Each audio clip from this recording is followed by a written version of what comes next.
phenomena that occurs.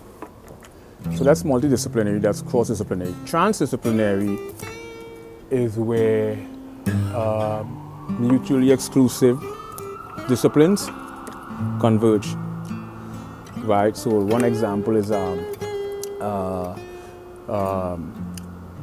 linguistics. So I may study linguistics and I may study comedy simultaneously. This is transdisciplinary. Transdisciplinary is where mutually exclusive disciplines converge.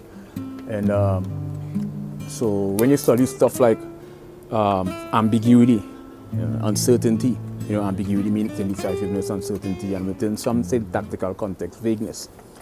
And humor is predicated on a lot of ambiguity or multiple interpretation. And we know that linguistics is pervasive with ambiguity.